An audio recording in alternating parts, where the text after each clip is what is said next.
ایک گھنے اور خوفناک جنگل کے بیچ ایک خوفناک چڑیل رہتی تھی۔ اس کی جھونپڑی درختوں کے درمیان چھپی ہوئی تھی اور وہاں ہمیشہ گھنی دھند چھائی رہتی تھی جو کبھی ختم نہیں ہوتی تھی۔ چڑیل اپنی خطرناک جادوئی طاقتوں اور بچوں کو پکڑ کر کھانے کی بری عادت کی وجہ سے مشہور تھی۔ قریب کے گاؤں میں دو بہادر بہن بھائی مایا اور احمد رہتے تھے۔ انہوں نے چڑیل کے خوفناک قصے سنے تھے مگر ان پر کبھی یقین نہیں کیا۔ ایک دن دوپہر کو ان کی تجسسیت بڑھ گئی اور انہوں نے کالی وادی کے کنارے کا جائزہ لینے کا فیصلہ کیا۔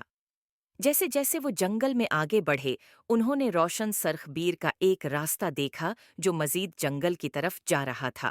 خطرے سے بے خبر یہ راستہ انہیں سیدھا چڑیل کی چھپی ہوئی جھونپڑی تک لے گیا۔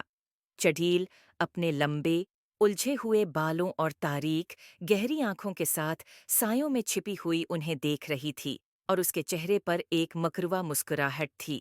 اس نے ایک جادو کیا جس سے اس کی جھونپڑی کا دروازہ کھٹاک سے کھل گیا۔ آؤ اندر آؤ پیارے بچوں، چڑیل نے ایک میٹھے انداز میں کہا۔ میرے پاس مزیدار مٹھائیاں اور جادوئی چیزیں ہیں جو تمہیں دکھاؤں گی۔ مٹھائی کے لالچ میں مایا اور احمد اندر چلے گئے۔ جھونپڑی کے اندر انہیں ایک میز ملی جو ہر قسم کی مٹھائیوں سے بھری ہوئی تھی۔ جیسے ہی انہوں نے کھانا شروع کیا انہیں شدید نیند آنے لگی۔ چڑیل نے مٹھائیوں پر جادو کیا تھا کہ وہ انہیں صلا دیں۔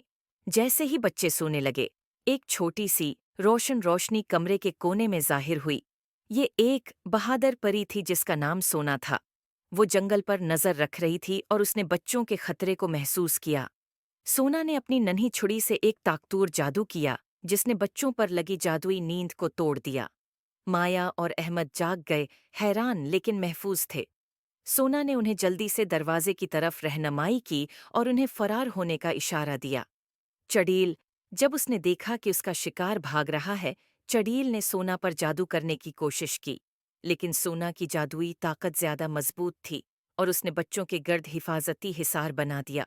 اپنی چھڑی کے ایک اور وار سے سونا نے چڑیل کو ایک تتلی میں تبدیل کر دیا۔ تتلی اڑتی ہوئی جنگل میں اڑ گئی اور کبھی واپس نہیں آئی۔ سونا نے مسکرا کر بچوں سے کہا، اب تم محفوظ ہو۔ ہمیشہ یاد رکھو تجسس تمہیں خطرے میں ڈال سکتا ہے لیکن بہادری اور مہربانی تمہیں ہمیشہ بچائے گی۔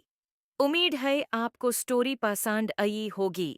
Please like and subscribe my YouTube channel.